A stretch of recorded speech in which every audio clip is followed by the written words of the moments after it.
as we cross the halfway markers, continues to be the two leaders of Newport and Oakland. That Oakland boat, if you could see them, they're just taking nice, long, relaxed strokes. They've got so much open water between themselves and the remaining field that there's no real reason to push that hard. They've got a good position. They know they're going to go to the grand final. They're right there pretty close to Newport, so I wouldn't be surprised if you see this Oakland boat just keep pacing the Newport boat and then suddenly explode in speed when they come into the last 500 to try to win the heat and get a better lane assignment for the final. Going further back, Humble in lane 3, now moving ahead of Deepwater. And in the trailing position, it continues to be Palo Alto. Have yet to hit the halfway markers, while the leaders are already at 1,250 meters. We're going to make our last call at 1250, just in about 10-15 seconds or so, and then head back to catch the start of heat number 3 for the women's pair. But right now, it's still Newport and Oakland just cruising to qualify, followed by Humboldt, Deepwater, and Palo Alto in heat 2 for the women's pair.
Ladies and gentlemen, this is the finish of the second heat for the women's pairs.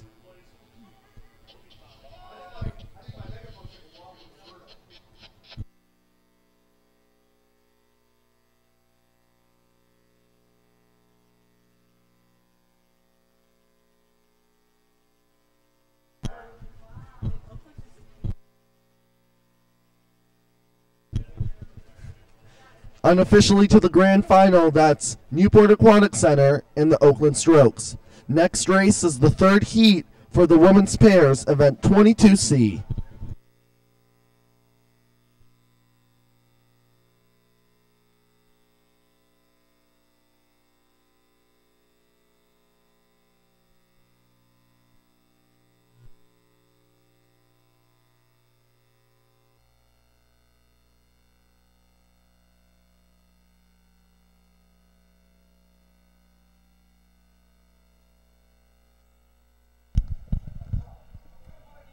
Ladies and gentlemen, right now, the third heat for the women's pairs have just started.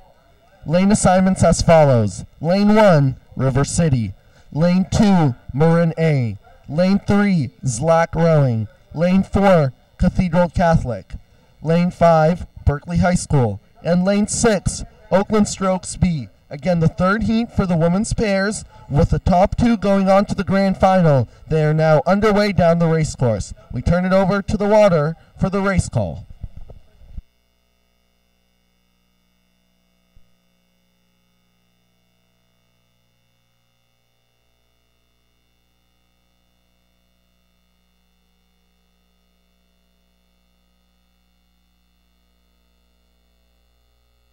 And here comes the third and final heat for the women's pairs, just now crossing 500.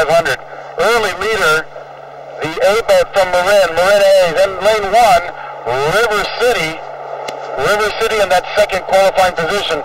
Only 2 boats will qualify, and right now River City's that second boat. We then go to lane 5. Lane 5, Berkeley High School, chasing River City very hard. Then back inside to lane 3, Zlack Rowing Club, Zlack from San Diego. They got the big yellow Z on their blades. They're easy to spot. Then outside to lane 6, Oakland B. And then back inside to Cathedral Catholic crew in lane 4. So 2 boats go on to the grand final. Right now it's still Marin A and River City, with Berkeley High School down by Oakland behind River City. So Berkeley High School is going to have to work pretty hard to catch up with River City, but it's only 600 meters into the race. Anything can happen. We'll give you the next call right before the halfway markers. Again, Marin and River City, the early leaders, followed by Berkeley, Zlack, and Oakland B.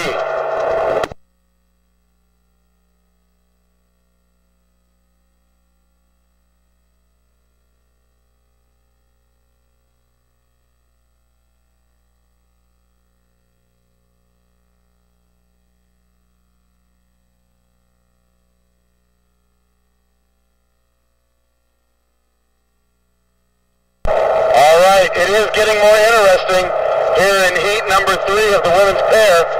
Now the leader, Marin A, out in front, lots of open water. Nothing to worry about there. But now Berkeley High School has moved up and is in contact with River City. Berkeley High School in contact with River City before the halfway markers, and they're still moving. I'm watching Berkeley take water every stroke, and they're now only half a boat length down from the bow ball of River City. And at the halfway markers, it becomes a 2-boat race for that second qualifying position for the women's pair to go on to the grand final. Meanwhile, Oakland's B boat has passed Zlack right before the halfway markers, and Cathedral Catholic, a new program in the league, doing a good job here, not matching the speed of the other boats, but rowing cleanly and staying in their lane well. Berkeley senses there's blood in the water. They can taste it, and they're taking up the rate, and they're moving up. And it's now Berkeley over River City for that second qualifying position. So right now, as we approach 1,250 meters for heat number 3 of the women's pair, it's Marin, followed by Berkeley, then River City, right behind Berkeley, and then further back Oakland B, Zlack, and Cathedral Catholic.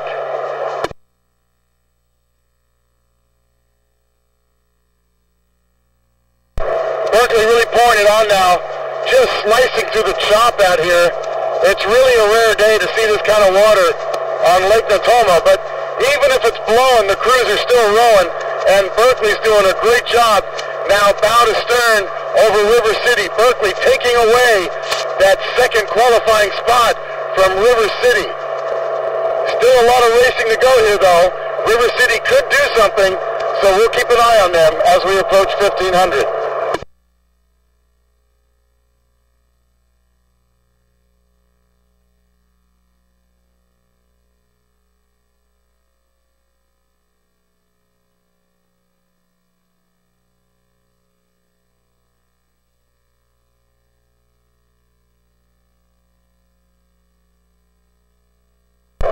right, here we go, getting ready to cross 1,500 for the third and final heat for the women's pairs. Look at that Marin boat stretch out. They just bumped up the rate. Marin now really pushing up the rate. They're long and strong into the stern, but Berkeley is just walking away with that second place position. They're long into the stern, and they're fighting their way into the wind. They're not letting the wind hurt them. They're putting a good hurt on the wind.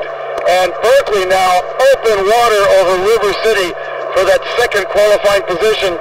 So we're going to turn around here in about 10 strokes and call it as it is. Top two boats going to the grand final from Heat 3 of the women's pairs. Unofficially, Marin A and Berkeley High School with River City, Oakland B, Zlack, and Cathedral Catholic all chasing.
Ladies and gentlemen, that was the finish of the third heat for the women's pairs.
Ladies and gentlemen, the second to last race of the day. It's the men's varsity quad semifinal number 1.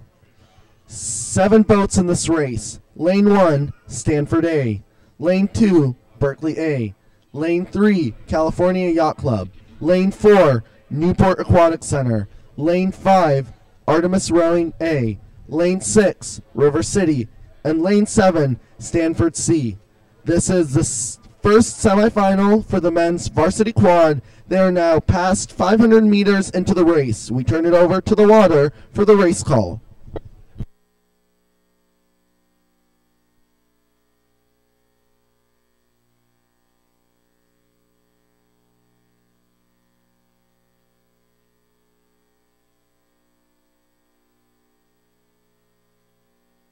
All right, here we go, semifinal number 1.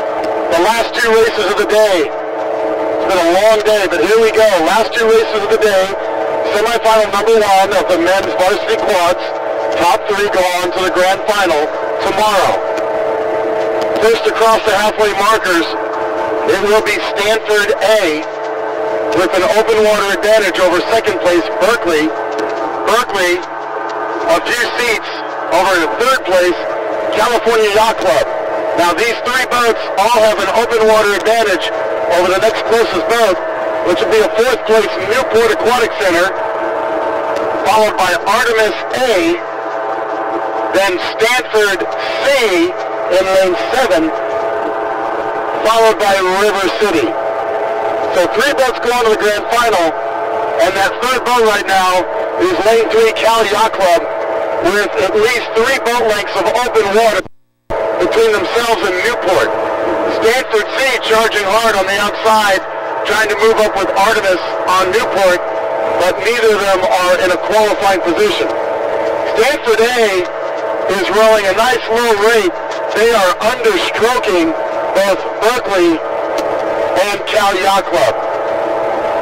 Stanford A had a great year this year, going back and beating Malvern Prep in some head races in the fall, so they're fast, and the world knows it, and they want to take this all the way to national. So looking good right here for Stanford as they come down the course with an open water lead over everybody. Berkeley High School doing a great job. Berkeley High School hasn't entered quads very often, but they have a really nice looking quad right here, and they're doing a super job of staying ahead of Cal Yacht Club by about a stern advantage.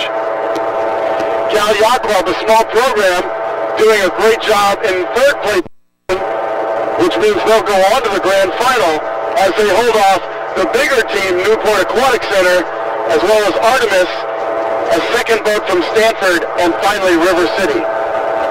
At 1,500 meters, I'm going to make my final call here, as it's pretty clear cut. Along the shore, Stanford A, followed by Berkeley, and then Cal Yacht Club, looking to move on to the grand final tomorrow for the men's varsity quads. We turn back now to catch the start for the last race of the day, heat number 2 of the men's varsity quads. But here comes heat number 1. Unofficially, Stanford, Berkeley, and Cal Yacht Club moving on.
Ladies and gentlemen, this is the finish for the second to last race of the day, the men's varsity quads semifinal number 1.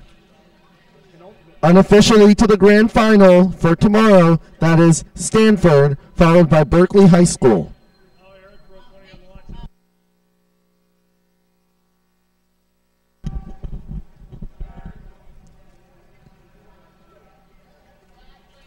Public service announcement. The last shuttle bus to the overflow lot will be leaving at 7:30. Again, the last shuttle bus to the overflow lot will be leaving in 1 hour at 7:30. Thank you.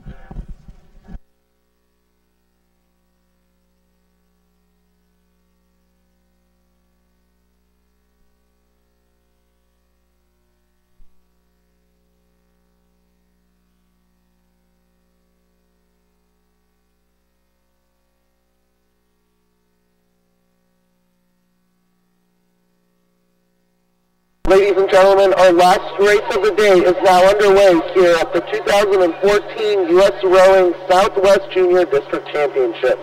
This is the men's varsity quad semifinal number 2. In lane 1, Long Beach Junior Crew A. Lane 2, Stanford B. Lane 3, Brophy A. Lane 4, Long Beach B. Lane 5, Los Gatos. Lane 6, San Diego Rowing Club. And lane 7, Casitas Rowing B. Again, the men's varsity quad Semifinal number 2, last race of the day now underway, with the top 3 finishers going on to the grand finals tomorrow. We turn it over to the water for the race call as the crews make it down the course.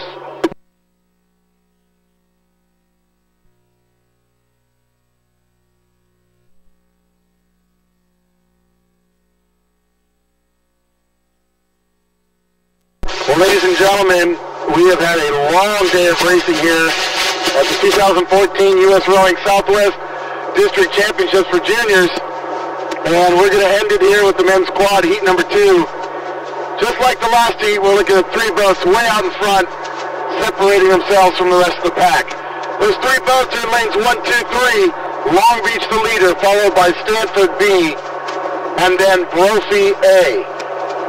These 3 crews have at least 3 boat lengths of open water between themselves and the next closest crew, which is Long Beach B in 4th place, followed by Los Gatos in lane 5. They're in 5th. Then San Diego in lane 6. They're in 6th place. And then finally, Casitas in 7th. A bit of a windy day, choppy day here, but these crews are handling it very well. As the leaders now hit the halfway markers, it's Long Beach bow to stern over Stanford B. Stanford B, a little bit of open water over Brophy. Brophy, a boys' school from the Tempe, Arizona area. Younger program, but doing a super job here in the men's quad, looking to go on to the grand final. Falling back to Long Beach B, they're on 4th place at the halfway line, followed by Los Gatos and San Diego, with Lake Casitas. Lake Casitas having some of the prettiest boats here. Their color, the Irish Kelly Green, beautiful color to look at on the water. We'll give you the next call just past 12:50.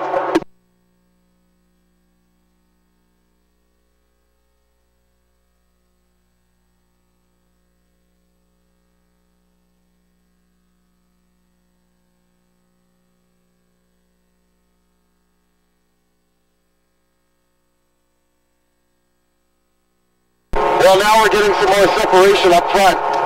Stanford B doesn't like getting pushed around, so they're trying to catch Long Beach A. The problem is Long Beach A is understroking Stanford. Long Beach is understroking them by a couple of beats, so Long Beach looking stronger, and they're still taking water. And in fact, there goes Long Beach right now. They're opening up the stroke rate and the pressure, and they're walking away from Stanford B. Stanford B in 2nd, and Brophy still in 3rd. Brophy is open water back behind Stanford, but Brophy's still in a really good position. They've got 3rd place locked up, so that means they're going to go on to the grand final, unofficially of course, tomorrow morning. Long Beach B continues in 4th, followed by Los Gatos, San Diego, and then Lake Casitas. 500 meters to go for the race of the day. And if you haven't had enough racing, we'll be here again tomorrow for all of you. But here comes the men's quad, heat semifinal number 2. 3 boats to the grand final along the shore, showing lots of speed. Long Beach A, right on their tail, Stanford B, and then Brophy. Brophy from Arizona, showing good speed in their yellow Empacher as they come down the course in that 3rd and final qualifying position of the day. Men's varsity quads now finishing, and here they come.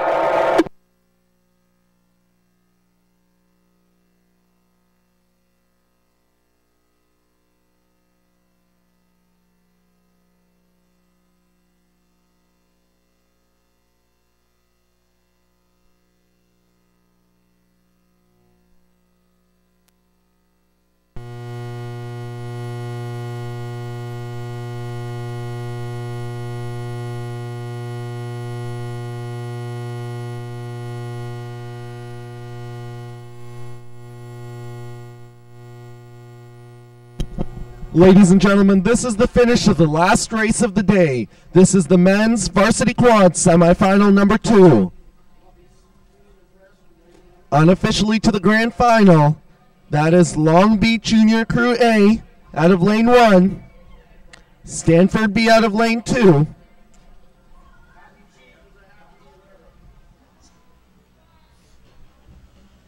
and for the third qualifying position for the grand final, that is Brophy A for the men's varsity quad semifinal number 2.